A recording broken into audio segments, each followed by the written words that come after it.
I want to do an example of a little bit of a trickier expected value problem. Suppose a basketball player has made 137 out of 260 free throws. If the player makes the next 2 free throws, I will pay you $10. Otherwise, you pay me $4. So what is helpful when answering a question like this regarding expected value is to set up the discrete probability distribution table.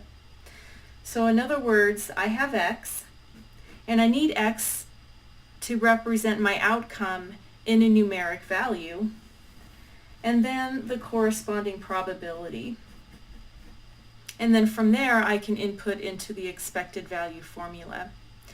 So the first outcome would be that the player makes the next 2 free throws. Okay, so if that's the case, then the gain would be $10. So I'll just put 10 here for x. Now we need to figure out the probability of that happening. So I'm going to use the AND rule here. If the player makes the next 2 free throws, that means he or she makes the first free throw and then the second one. So the probability that the player makes any free throw is 137 out of 260. So the probability that the first free throw, that's a little tricky to say, is made is 137 out of 260. And then I want to multiply that again by 137 out of 260. So in other words, it's the probability the first free throw was made and then the second free throw was made. So the x value is going to represent the gain. Now it's possible x takes on a negative value, and that's the next step. If the next 2 free throws are not made, then $4 needs to be paid. So the expected gain is going to be negative. So I'm going to put a -4 here. Now I'm going to find the probability of this occurring indirectly by recognizing the fact that this entire probability distribution needs to sum to 1 for it to be a valid probability distribution. So I know that this probability here needs to be 1 minus this probability. So it's going to be 1 minus 137 out of 260 times 137 out of 260. I could have written that as squared.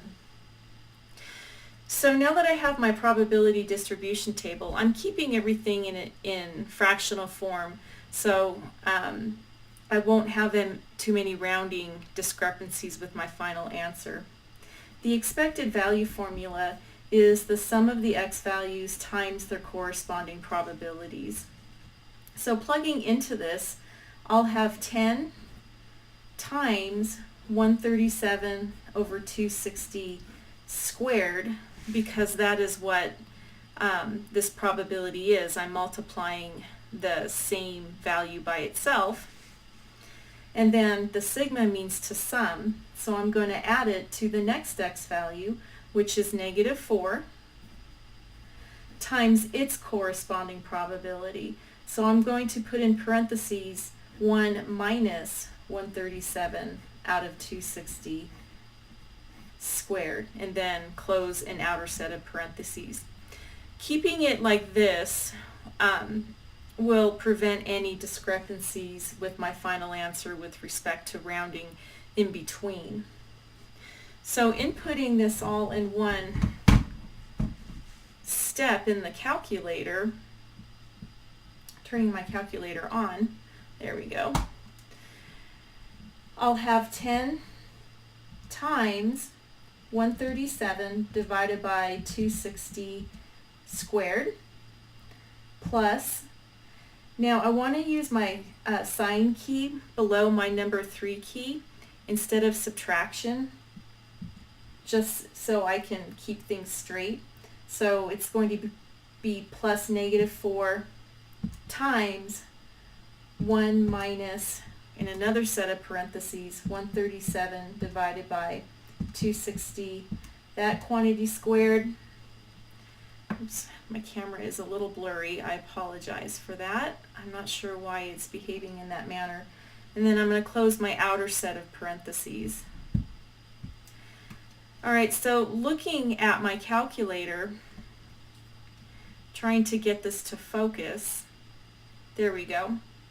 I've inputted everything all in as few steps as possible without any rounding in between. And then pressing enter, I will get negative 1.21. So that means in the long run, if I were to play this game over and over and over again, in the long run, I would lose on average $1.21 per game.